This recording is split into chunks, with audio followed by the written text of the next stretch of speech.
Samael Aun Weor, Biography. Samael is an Hebrew name whose ending El means that he is an angel of God, a divine being. Moreover, in the books of Hebrew astrology, compiled by Abraham ibn Ezra around the year 1100, Samael is said to be the angel of planet Mars, that is to say, the angel of power.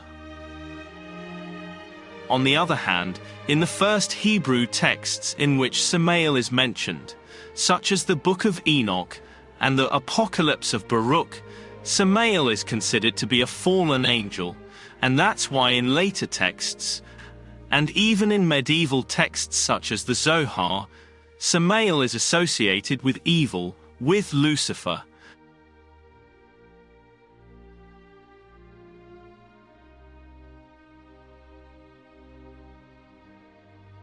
And as a consequence of being considered a fallen angel in the Hebrew tradition, some rabbis derive the name Samael from Sami, blindness, or from Sama, poison, which is absolutely wrong, because Samael is a Kabbalistic name which is associated to the Sephira Jabara in the Kabbalistic tree, so it must be translated as severity of God or power of God.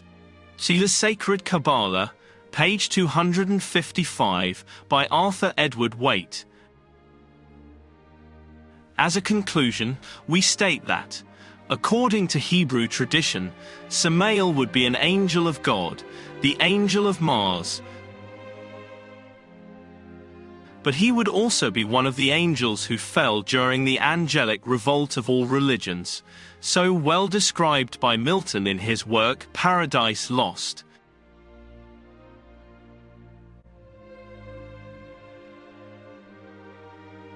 So far we have summarized what Judaism relates about Samael. But we must add that something new happened in our present times, in the past century. A man called Victor Manuel Gomez Rodriguez, who was born in Bogotá, Colombia, in 1917 and died in Mexico in 1977, claimed to be the incarnation of Samael, the fallen angel. And he also affirmed that although he fell in the past, however now, in this time, he came back with the firm purpose of rising from the mud of the earth in order to become a divine being again. And he succeeded.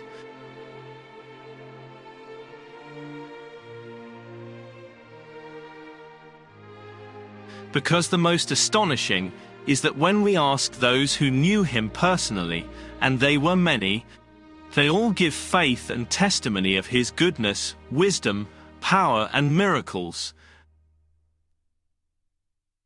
Let's listen to what Samael, the fifth Jnani Bodhisattva of the Sanskrit tradition, tells us about his angelic fall in his book, The Three Mountains. He is talking with Joachim, one of his disciples, who shows his surprise and says,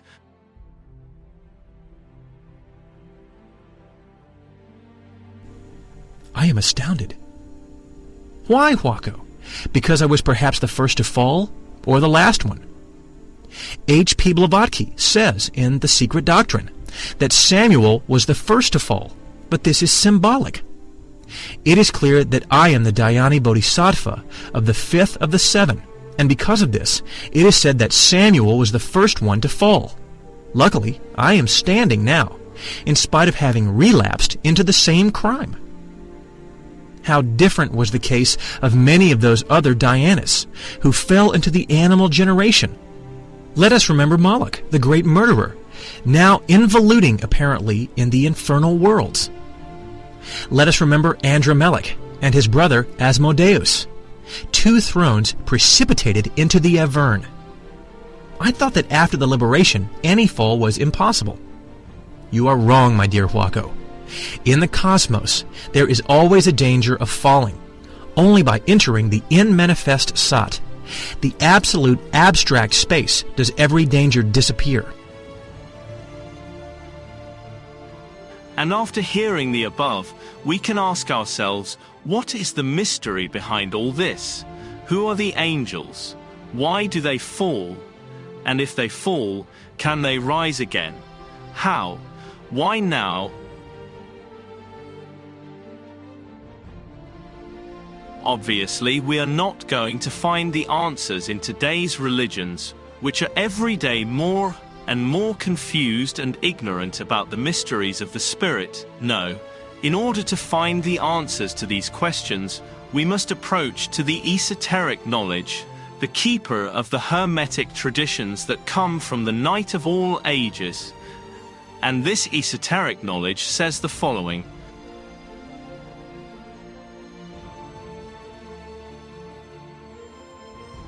at the beginning and end of each age, there is a pouring forth of hierarchical cosmic streams of energy.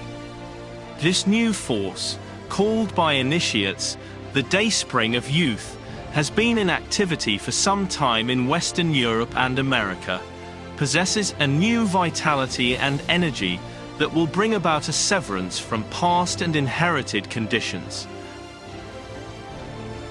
Minds that respond to it are clarified, and any opposition within the atmosphere of the mental body can no longer imprison them within its rebellious aura.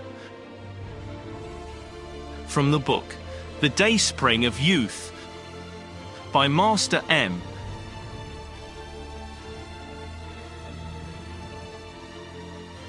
The new age of Aquarius began on February 4th, 1962, when the planets of the solar system were aligned in the direction of Aquarius. And due to the new energies, the world could see the rebellion of youth in the spiritual, sexual, social, and artistic fields, driven by a powerful energy that unfortunately only a few men and women knew how to channel towards their inner awakening. One of those few was Victor Manuel Gomez Rodriguez, Bodhisattva of Samael Aun Weor. But let's listen about the beginning of his life, in his own words. It is not irrelevant to solemnly affirm that I was born with an enormous spiritual restlessness. It would be absurd to deny this.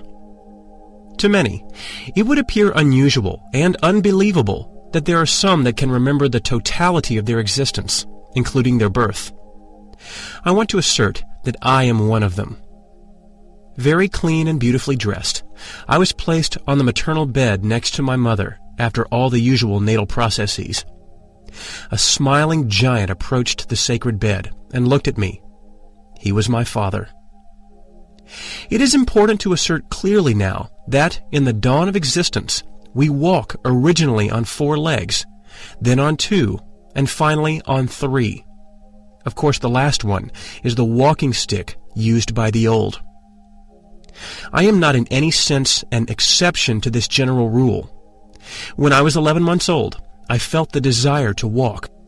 I managed to keep myself upright on my feet.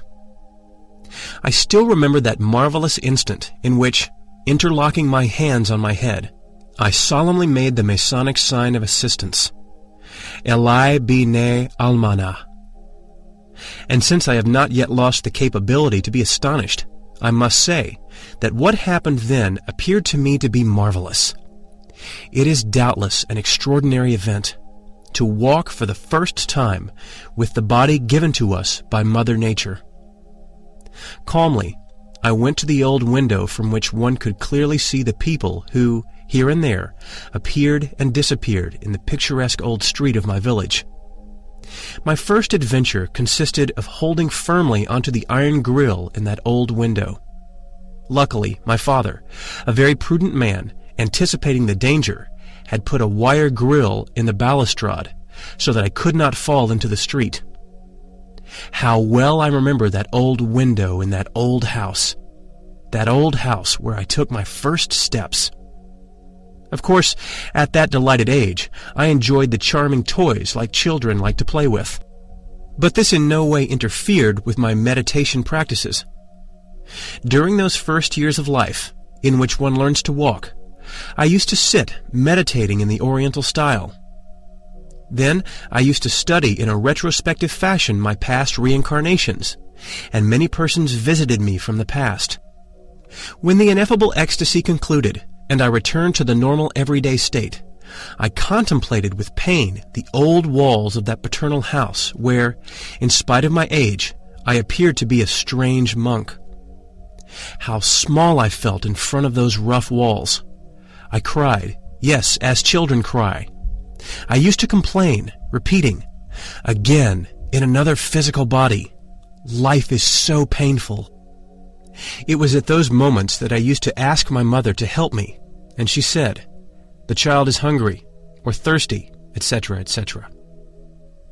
I have never been able to forget those moments in which I used to run happily along the lonely corridors of my house. The most unusual cases of transcendental metaphysics started to happen to me at that time. My father was calling to me at the door of his bedroom. I saw him in his nightclothes, and when I tried to approach him, he disappeared into some unknown dimension. However, I must confess that this type of psychic phenomenon was quite well known to me. I simply came into his bedroom, and, after verifying directly that his physical body was asleep in the perfumed mahogany bed, I said to myself, "Ah, the soul of my father is outside because his physical body is asleep at this time."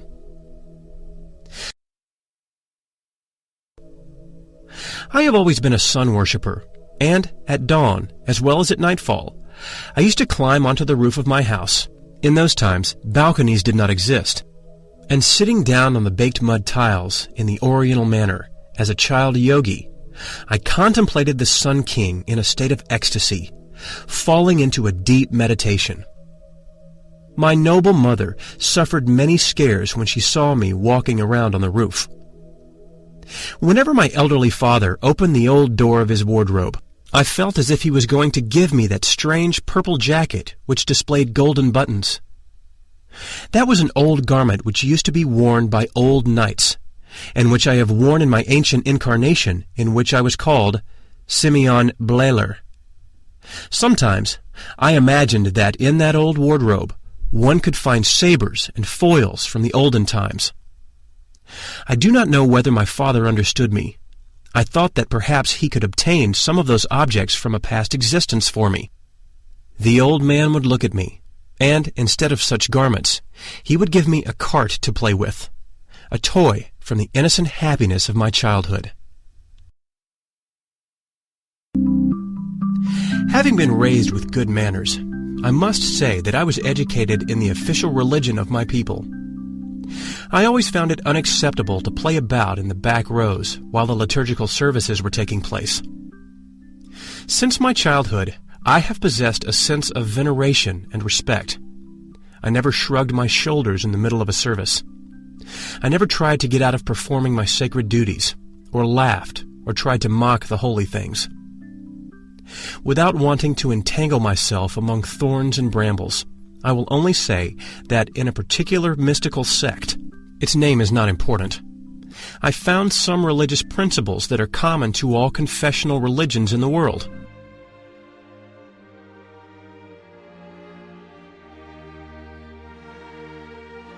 But it happened that his parents divorced when he was a child, and the boy stayed with his father and his stepmother, suffering mistreatment and hard corporal punishments. So at the age of 12, he had no choice but to leave his home and live in the streets. He had to live a hard childhood and youth, and at first he did not understand why his inner father made him live such a hard childhood and youth. But later in time, when facing the hard trials of initiation, he understood how useful it was to him to get strong in those early stages of life. let's listen to his own words, talking about the hard disciplines applied by the gurus of past times.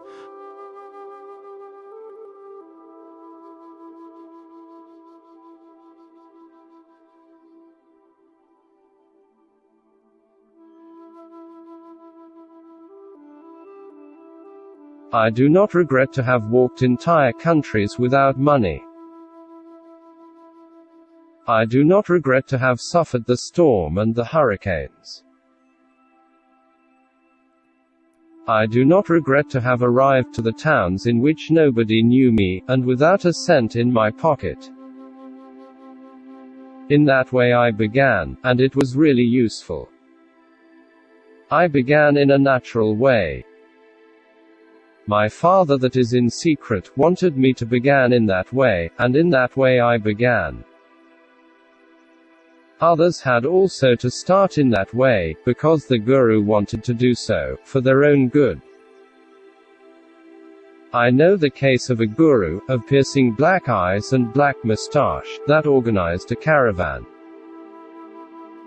He passed through entire countries in order to arrive to Persia from Russia. Men and women, walking, some of them with bleeding feet, sleeping in the mountains, exposing themselves to the wolves, but strong in their discipline. And in this way they arrived to Persia, just in order to find a house to live in. Somebody could say, nonsense.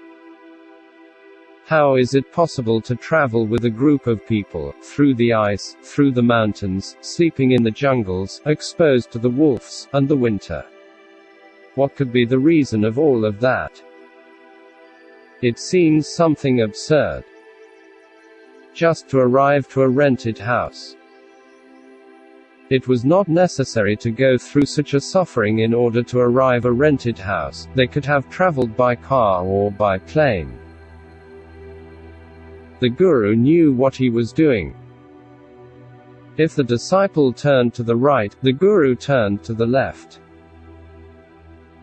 And if the disciple turned to the left, the Guru, as to the horse, turned the reins to the right. And by suffering a little bit, his disciples formed themselves from the beginning in the hard discipline, and they became excellent disciples. I also had to form myself in the beginning in such a hard discipline. My Father that is in secret wanted it so. I didn't understand it in the beginning, but much later I understood it. He had followed with me the same process that the gurus of the ancient times have followed with their students. First of all, making them to undergo hard trials. And there is no doubt that the students who went through those trials became very good ones.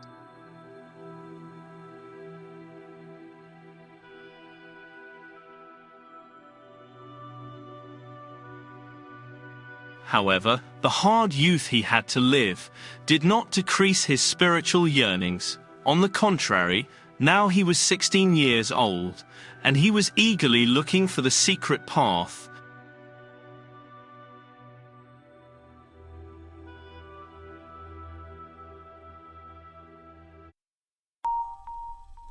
Without being involved in any way in delicate and many-sided matters of the philosophical and metaphysical type, I must confess frankly, and with utmost sincerity, that I had not yet arrived at the 16 springs of my present existence, when I was involved in many important and interesting matters.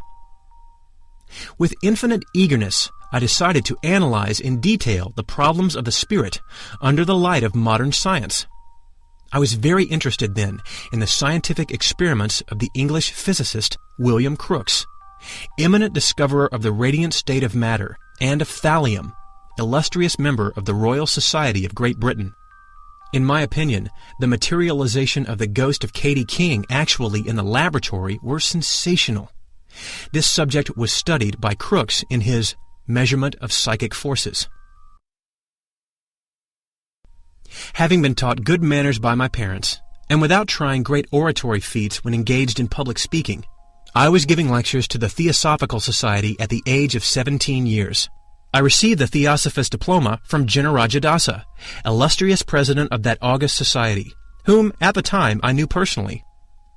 Being quite sure of my temperament, I then became well informed concerning the strange, mysterious knocks in Rochester, the classical psychic phenomena at the farm belonging to the Eddy family, where the Theosophical Society was born.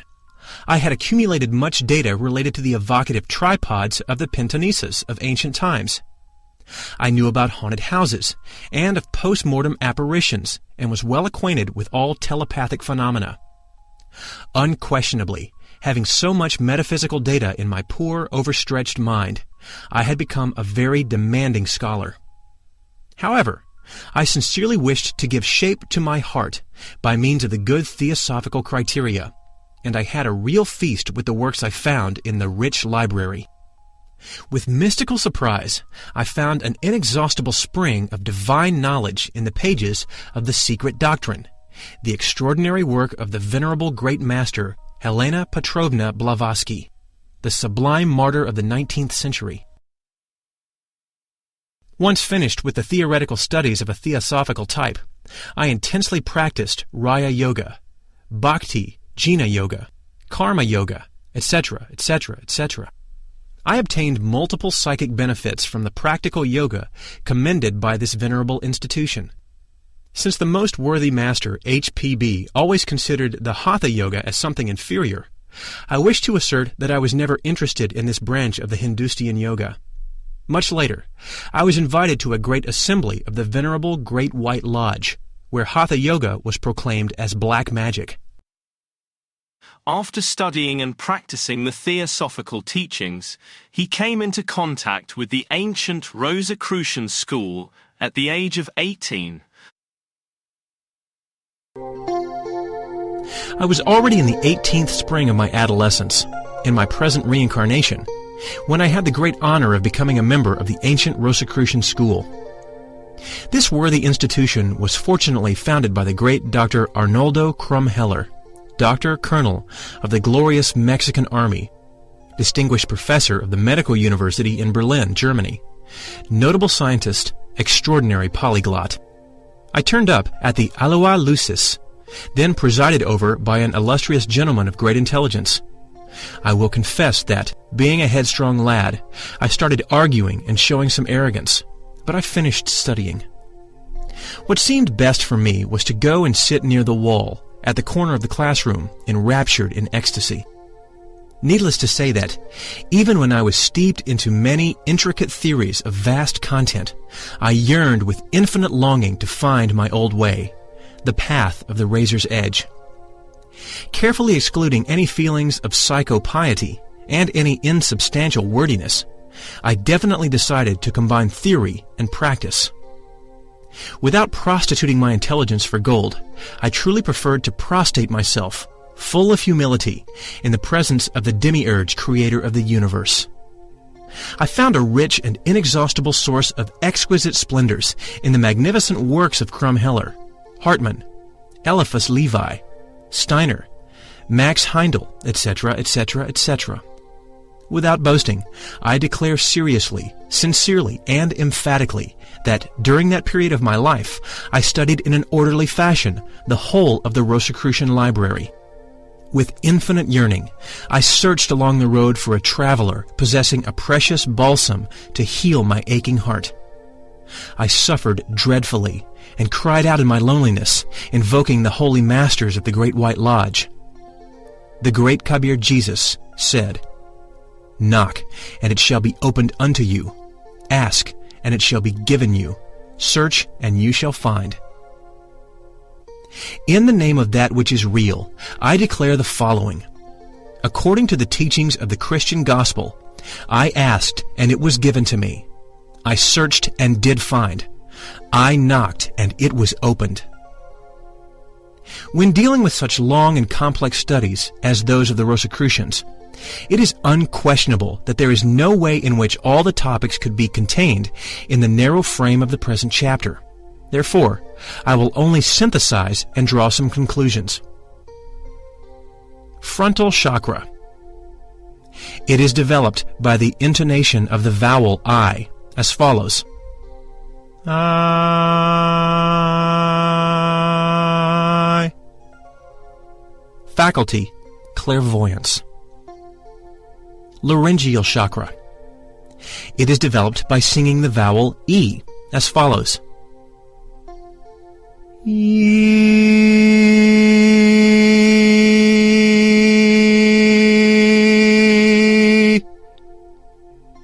Faculty, magic hearing. Cardiac chakra. It is developed by vocalizing the letter O as follows. O.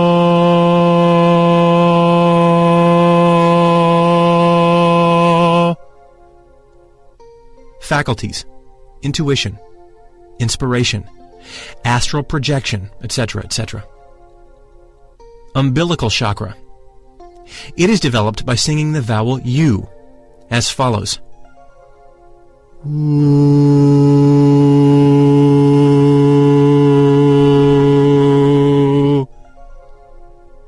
Faculties, telepathy. Pulmonary chakra. These are developed by singing the letter A as follows. A.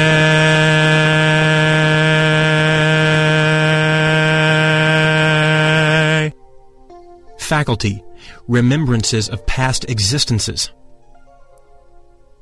I-E-O-U-A is the order of the vowels. All mantras are formed with these letters. Dr. Krumheller used to say that an hour of daily vocalization was better than reading 1,000,000 books on pseudo-esotericism and pseudo-occultism. I used to inhale the supreme ardor of Christic prana, the vital breath of the mountains, and then exhale slowly, making the corresponding vowel resonate. For the sake of clarity, I shall indicate that each vowel was preceded by an inhalation, and that it resonates only in the exhalation. It is obvious that I inhaled by the nostrils and exhaled by the mouth.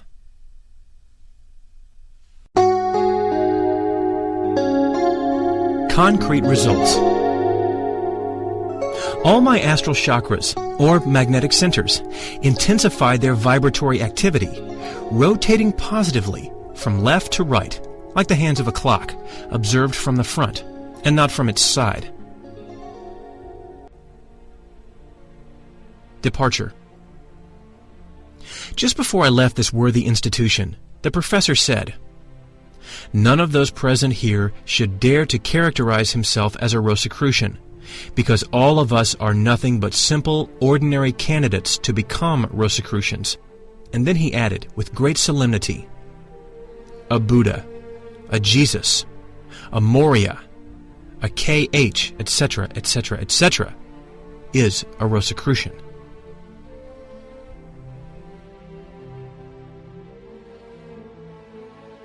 Thanks to these practices, and others that he gave in his different books, he extraordinarily developed all his chakras and his extrasensory perceptions.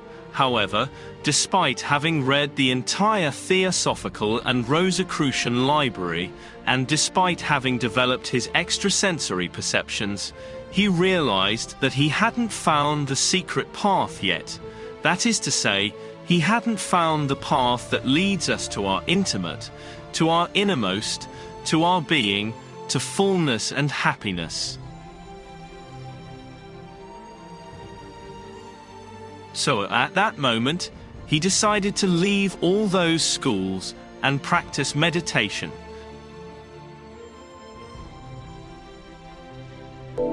Bounded by intellectual walls, fed up with so many complicated and difficult theories, I made up my mind to travel towards the tropical coast of the Caribbean Sea. Over there, far away, seated under the sparse shadow of a lonely tree like a hermit of times past, I decided to bury all this difficult retinue of useless rationalism. With a blank mind, starting from radical zero, sunk in deep meditation, I searched inside myself for the secret master. Without hesitation, I shall confess with sincerity that I took very seriously that sentence from the Gospel of Ancient Wisdom that says, to the letter, "Before the false dawn appeared over the earth, those that survived the hurricane and the storm praised the intimate, and the heralds of the dawn arose in front of them. Obviously, I was searching for the intimate. I adored it in the secret of the meditation, worshiping Him. I knew that I would find it inside myself, in the unknown depths of my soul, and I did not have to wait long for the results. Later on, I had to leave that sandy beach to take refuge in other countries, other places. However, no matter where I was, I continued my practices of meditation. Lying in bed or on the hard floor, I arranged myself in the shape of a burning star, legs and arms open at right and left, with the body totally relaxed. I closed my eyes so that nothing in the world could distract me. Then I became intoxicated with the wine of meditation in the glass of perfect concentration. Unquestionably, as I intensified my practices, I felt that I had really got nearer to the intimate. The vanities of the world did not interest me, knowing full well that everything in this valley of tears is transitory. The intimate and its secret, instantaneous answers were the only things that really concerned me. There are extraordinary cosmic festivals that can never be forgotten. This is well known by the divines and the humans. At this moment, when I am writing these lines, the pleasant dawn of my happy day comes to my memory. From the interior garden of my home, outside the planetary body, kneeling humbly down, crying out with a great voice, I called the intimate. The Blessed One crossed over the threshold of my mansion. I saw him come to me in triumphant progress. Dressed in a precious zephyr and a white ineffable tunic, the adorable came to me. I contemplated him happily. The crown of the Hierophant glittered splendidly on his heavenly head. His body was made out of happiness.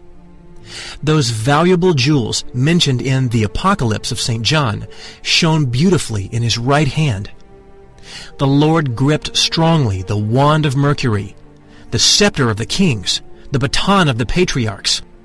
The Lord of perfections took me then to the planet Venus, very far from the bitterness of this world. In this way, I approached the intimate by the secret path of internal deep meditation. Now I speak because.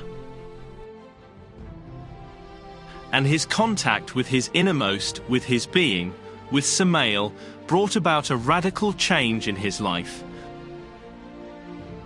First of all, he knew who he was.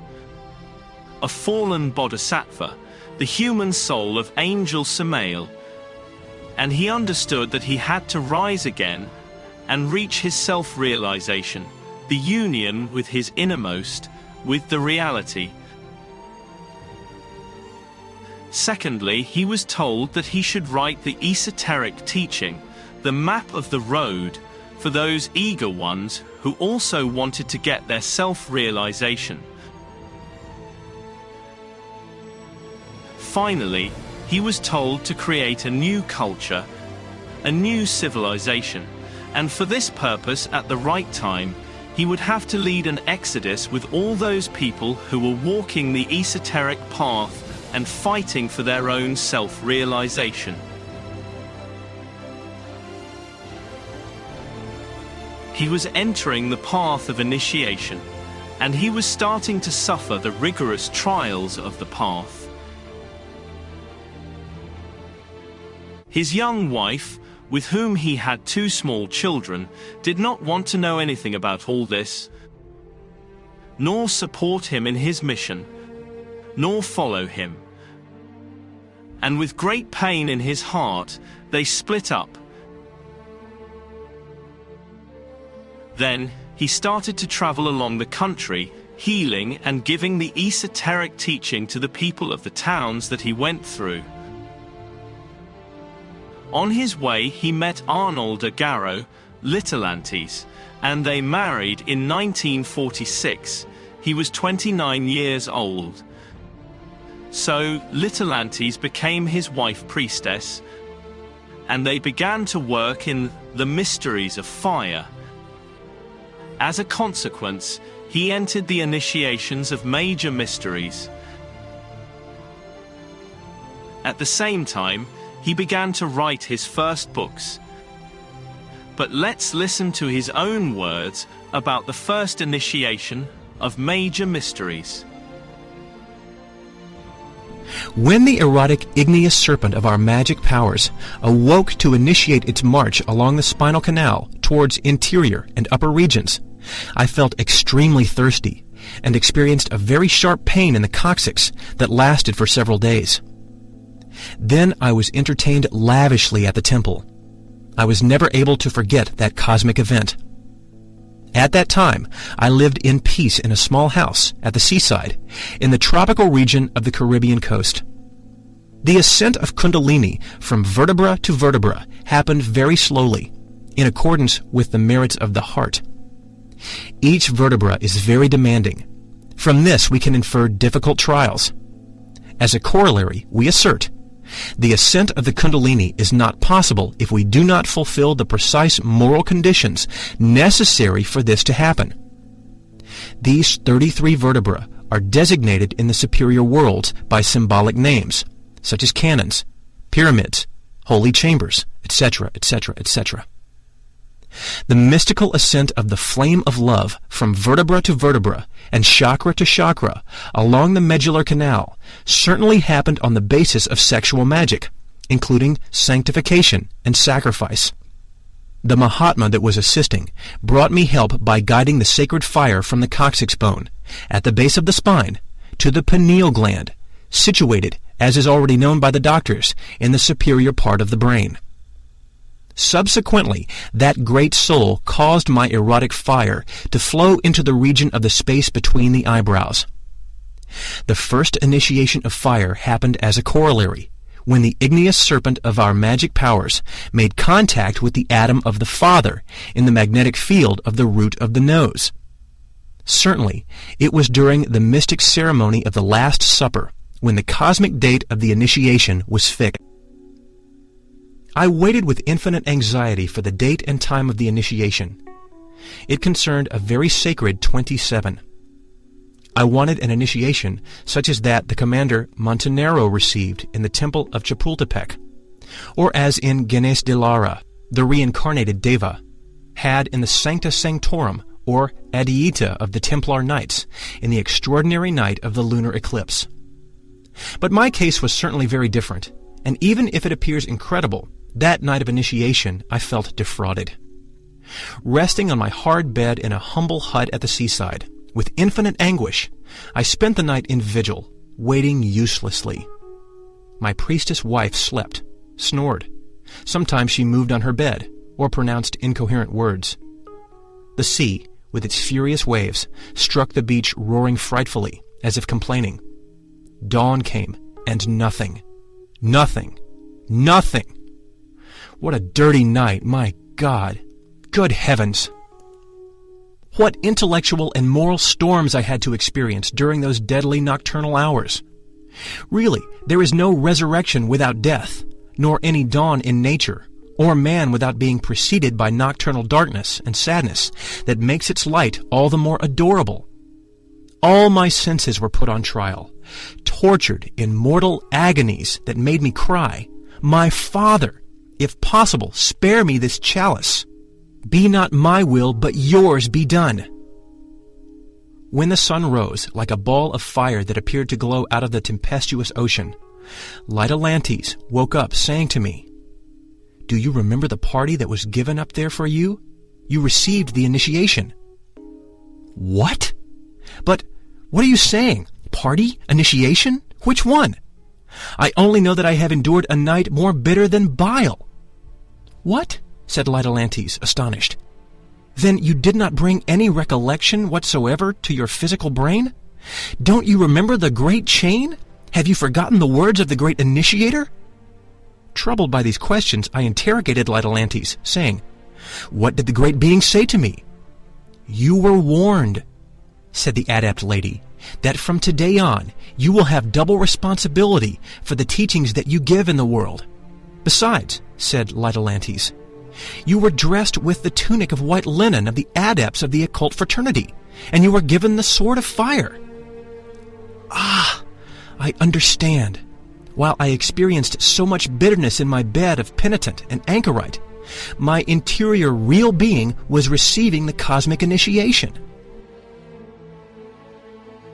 After this anecdote of his first initiation of major mysteries, he began to suffer persecution by the doctors of Cienaga, the city on the shores of the Caribbean Sea which he lived in. They accused him of healing with natural remedies, and he also suffered attacks by the priests of the region for writing esoteric works, to the point that he was imprisoned several times for the crime of healing people and writing esoteric works,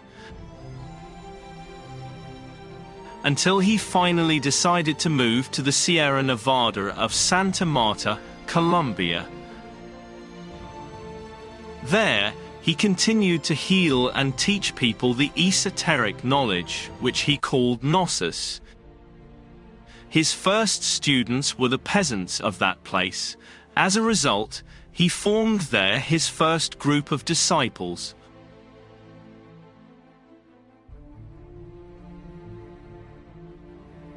Also there, in the Sierra Nevada, he rebuilt an ancient temple excavated on the earth, which he called the Summum Supremum Sanctuarium.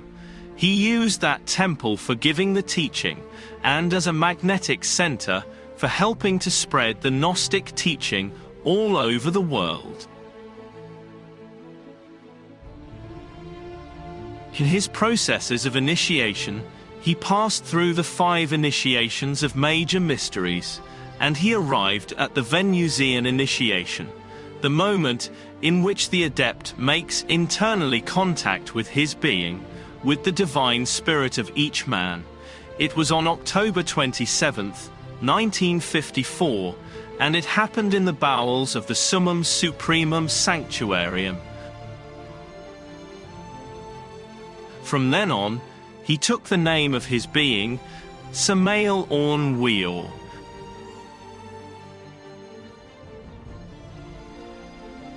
Along with his inner work in the path of initiation, he went on forming more disciples there in the Sierra Nevada, and these disciples started to travel through the country, spreading the Gnostic teaching.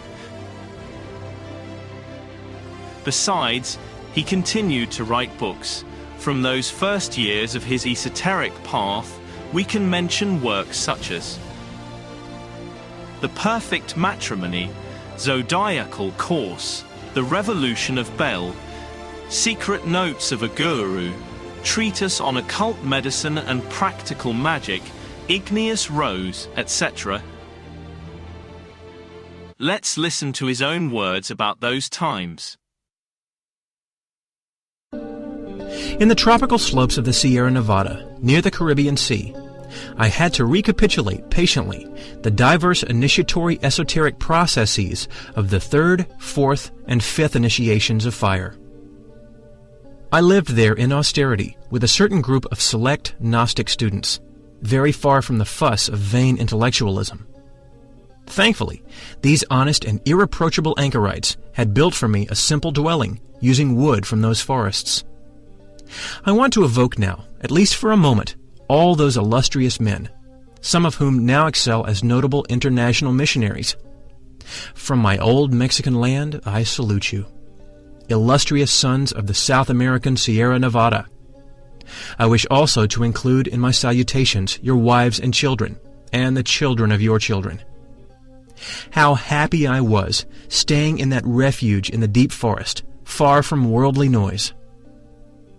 I return then to the elemental paradises of nature, and the princes of fire, air, water, and the perfumed earth gave me their secrets. However, his job of healing people with natural remedies and writing esoteric books continued to disturb doctors and priests, whose complaints and accusations against him hadn't stopped him. so they began to spread against him accusations of witchcraft and worse things.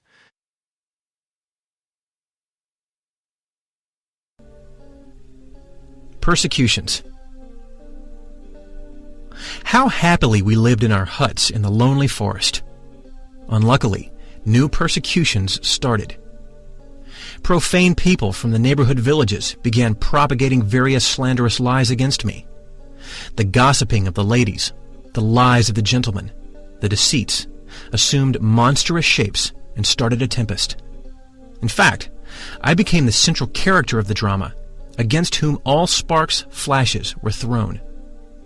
Things were going from bad to worse every day, and at last the accuser, the informer, appeared. Having been alerted, the police looked for me everywhere with express orders to apply the law of flight. Certainly I was not for these poor gendarmes a simple agitator in the style of Paul of Tarsus, but something worse, a sorcerer from the Averne, coming straight from some mysterious witch's Sabbath, a monster that must be jailed or killed. On a starry night, finding myself in a state of ecstasy, I was visited by a Mahatma, who told me, "A large contingent of armed people is looking for you. You must leave by a different road." I must emphasize the fact that I always know how to obey the orders of the universal White Brotherhood. Taking advantage of the silent night, I went down the mountain by a steep and difficult path.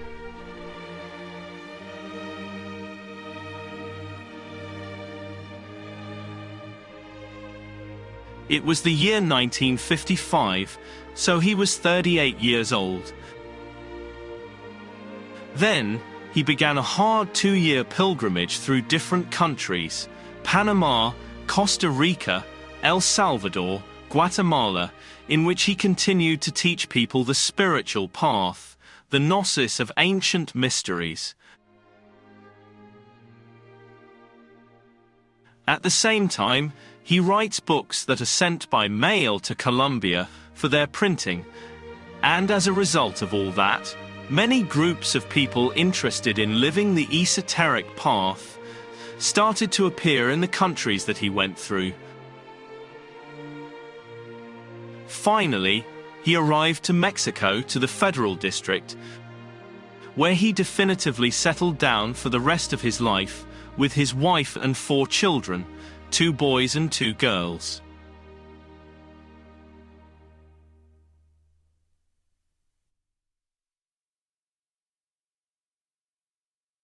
In 1958, he came into contact with 2 important spiritual movements: the ALAS, Liberating Action of South America, presided by Mr. Francisco A. Propato, Master Luxemil, and the Aryabhata Ashrama in India, presided by Swami Sivananda.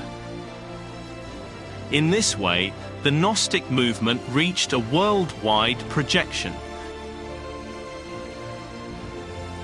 There, in Mexico, he continued to live his processes of initiation, and in 1962, he internally entered the labors of Hercules. That is to say, he entered the second mountain of initiation, also called the Mountain of Resurrection.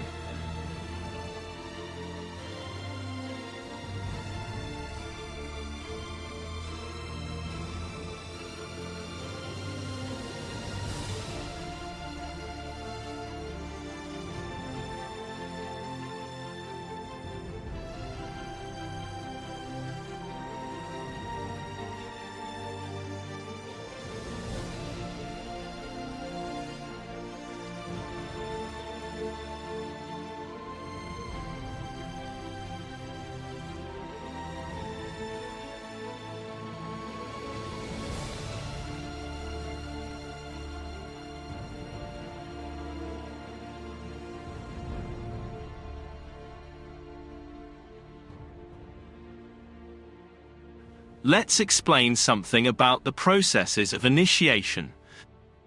There are 8 initiations of major mysteries which belong to the so-called in esotericism, the first mountain of initiation. Afterwards, they come the processes of the second mountain, which are symbolically represented by the first 9 labors that Hercules had to do in Greek mythology in order to become a god. These processes of the second mountain are also represented by the way of the cross that Jesus Christ lived in the Holy Land.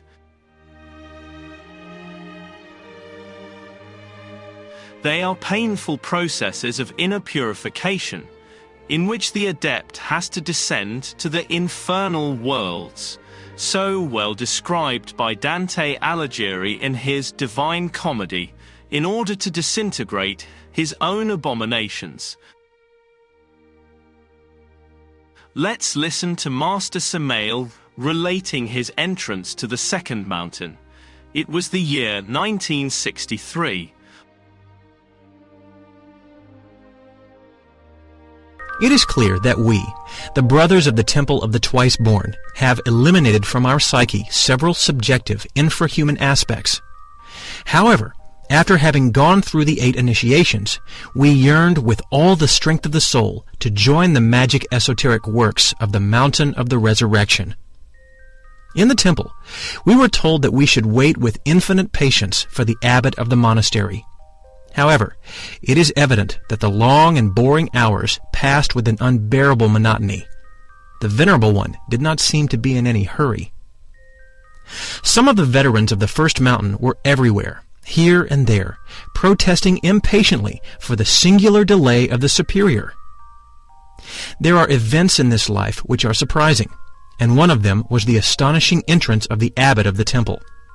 All the brothers of the Sacred Order were amazed, because some of our people had already lost any hope of seeing the Master. Before the Sacred Brotherhood, the Venerable One spoke, saying, "Brothers, you are missing 2 virtues that this brother does have." Saying this, he pointed at me with the index finger. Later on, in a manner at the same time sweet and imperative, he ordered me thus, "Brother, tell them which are those virtues." "One must know how to be patient. One must know how to be serene," I said with a clear and deliberate voice. "Can you see now? Are you convinced?" Birth forced the abbot with great solemnity. The adepts, at the same time scared and amazed, chose to keep a respectful silence. Unquestionably, all the members of the congregation, with my exception only, had then to be deferred, because only my own insignificant, worthless person came victorious out of this difficult test. The austere Hierophant then presented me with a beautiful orange. I captured its deep meaning immediately. Much later in time, I had to appear before the Brotherhood of another monastery of the Universal White Brotherhood, with the definite purpose of receiving instructions and signing documents.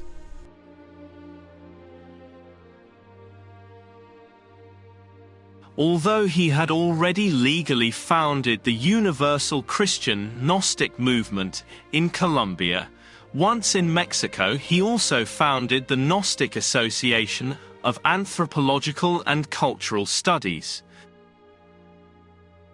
These 2 institutions were the vehicles for spreading the Gnostic teaching all over the world.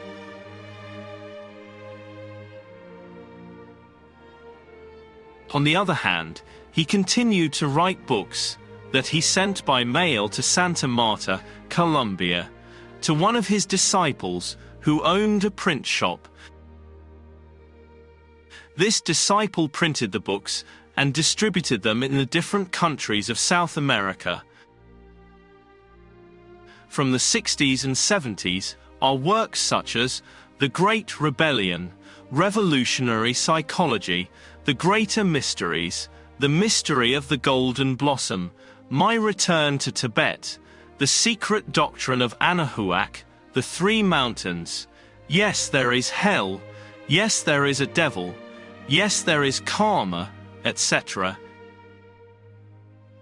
In total, his work consists of about 70 books, including small brochures.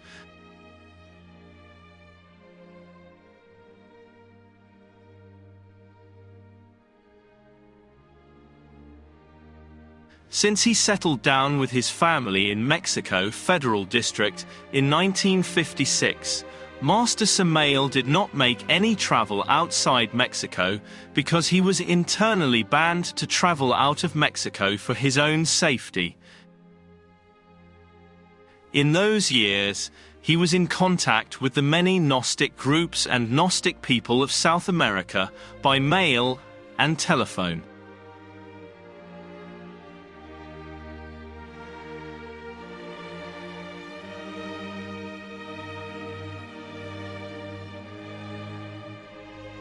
However, in 1975, he arranged the first international congress in Mexico, called the International Meeting of the Hermetic Culture, in order to attend to people and delegations from all over South America who wished to meet him personally.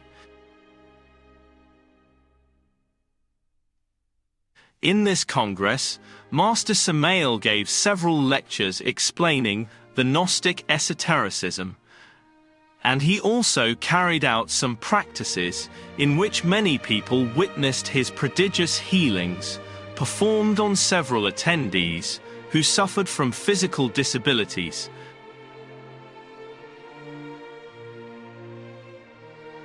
At that time, Master Samael was 58 years old, and he was internally going through the last processes of the second mountain, also called the initiation of Job, due to their great hardness.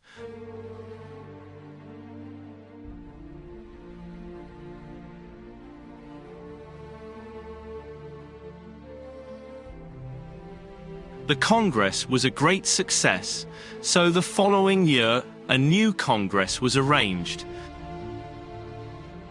It was called the First International Gnostic Congress of Anthropology, which was held from October 27th to November 3rd, 1976, in the Mexican city of Guadalajara.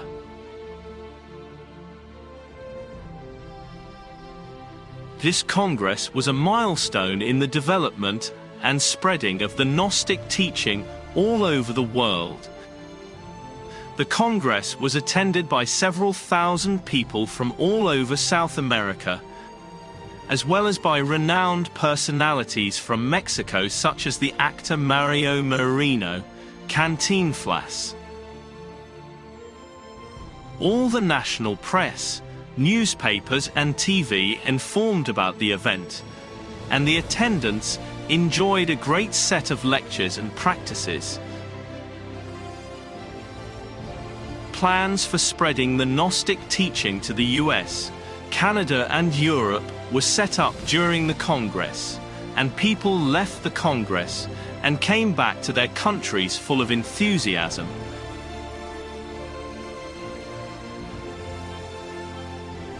Master Samael also took advantage of that meeting to reconcile the differences between two of his disciples, differences that were creating divisions in the Gnostic groups of Colombia.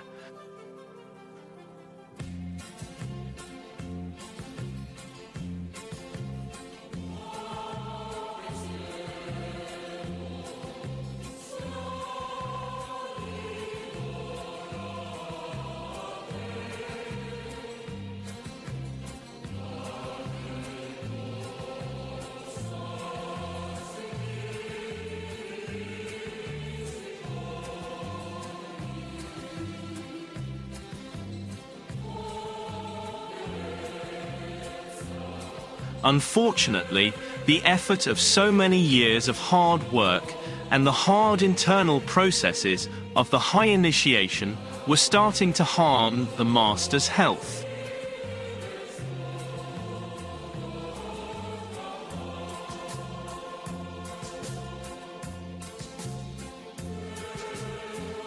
In 1977, Master Samael finished the processes of the second mountain, the Mountain of Resurrection, thus becoming a resurrected master. They are called the processes of resurrection, because at the end of these works, it is said that our divine spirit is resurrected in us, That is to say, our divine spirit gets permanently established within us.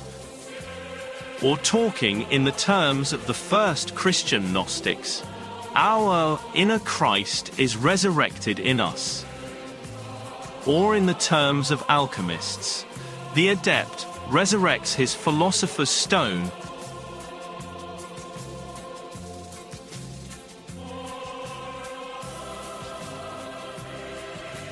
In other words, that adept is now clean of any defect, and with his inner being, his divine spirit incarnated in him.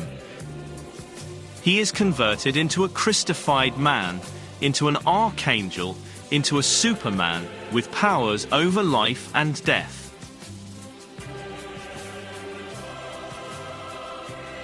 Thus, Samael, the divine spirit, the fallen angel of the Hebraic tradition, was risen again, established within his bodhisattva, within his human soul, whose personality in this existence was called Victor Manuel Gomez Rodriguez.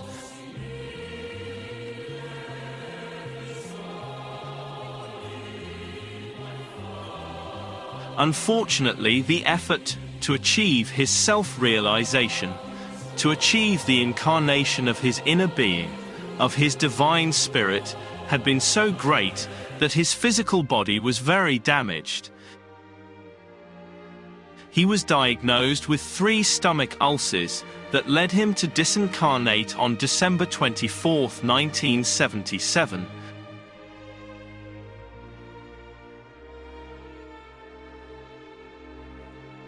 At that time, Gnosis was quickly spreading over Canada and USA, and in short time after his death, the Gnostic teaching arrived to Europe and Asia under his direction from the internal worlds of consciousness.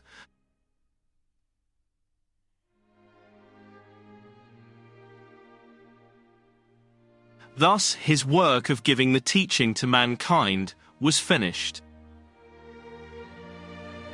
We leave you, dear seeker of truth, with the words of Master Samael in his book, The 3 Mountains, talking about the secret path.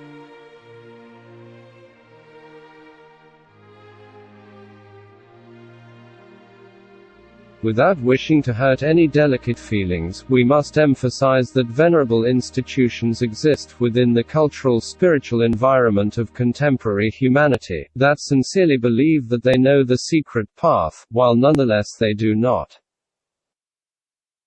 Allow me the freedom of saying, with great solemnity, that we do not wish to make destructive criticisms. We emphasized nothing more, and this is not a crime. Obviously, because of simple, deep respect for our fellow men, we would never say anything against any mystical institution. Human beings cannot be criticized for not knowing something that has never been taught to them. The secret path has never been revealed publicly. In terms which are rigorously Socratic, we would like to point out that many scholars, who pretend to know thoroughly the path of the razor's edge, not only do not know it, but ignore the fact that they do not know it. Without wishing to point at any spiritual organization, and without intending to hurt anyone, we shall simply say that the learned ignoramus not only does not know, but also that he does not know, that he does not know. References to the secret path appear in many ancient sacred texts. There it is cited and mentioned, in many verses. However, people do not really know it. The purpose of this work that you have in your hands, dear reader, is to show and teach the esoteric path leading to the final liberation. This is, then, one more book of the 5th Gospel. Goethe, the great German initiate, said, "Theories are grey, only the tree with golden fruits is green. And this is really life." In this new book, we only provide transcendental, living experiences, that which we have verified. that which we have experienced directly. The maps of the path must be drawn now, each step indicated with precision, the dangers pointed out, etc. Some time ago the guardians of the Holy Sepulchre told me, "We know that you are departing, but before you go, you must leave for humanity the maps of the path, and your own words." I answered by saying, "This is exactly what I will do."